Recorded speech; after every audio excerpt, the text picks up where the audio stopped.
بسم اللہ الرحمن الرحیم۔ اللہ کے نام سے شروع کرتا ہوں جو بڑا مہربان نہایت رحم والا ہے۔ سید احمد رفاعی رحمہ اللہ مشہور بزرگ اکابر صوفیہ میں ہے۔ ان کا قصہ مشہور ہے کہ جب 555 میں حج سے فارغ ہو کر زیارت کے لیے حاضر ہوئی اور قبر اطہر کے مقابل کھڑے ہوئے تو یہ 2 شعر پڑھے۔ شعروں کا ترجمہ کچھ یوں ہے: دوری کی حالت میں اپنی روح کو خدمت اقدس بھیجا کرتا تھا، وہ میرے نائب بن کر آستانہ مبارک چومتی تھی۔ اب جسموں کی حاضری کی باری آئی ہے، اپنا دست مبارک عطا کیجیے تاکہ میرے ہونٹ اس کو چومیں۔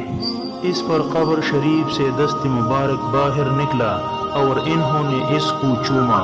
کہا جاتا ہے کہ اس وقت تقریباً 90,000 کا مجمع مسجد نبوی میں شریف تھا، جنہوں نے اس واقعے کو دیکھا اور حضور صلی اللہ علیہ وسلم کے دست مبارک کی زیارت کی، جن میں حضرت محبوب سبحانی، قطب ربانی، شیخ عبد القادر جیلانی، نور اللہ مرقدہ کا نامی بھی ذکر کیا جاتا ہے۔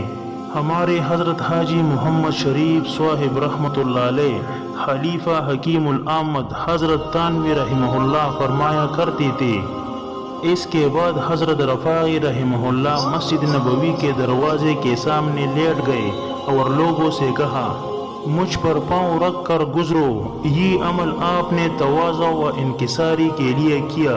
اس پر حضرت حاجی صاحب سے کسی نے پوچھا، حضرت پھر کسی نے پاؤں رکھا؟ حضرت نے اپنے خاص انداز میں فرمایا، وہ مر نہ جاتا جو حضرت سید پر پاؤں رکھتا۔ محترم ناظرین، میں امید کرتا ہوں کہ آپ کو میری یہ ویڈیو پسند آئی ہوگی۔ اپنے پسندیدہ چینل اسلام MD کو ضرور سبسکرائب کریں اور ثواب کی نیت سے آگے شیئر کریں۔ اللہ ہم سب کا حامی اور ناصر ہو، آمین۔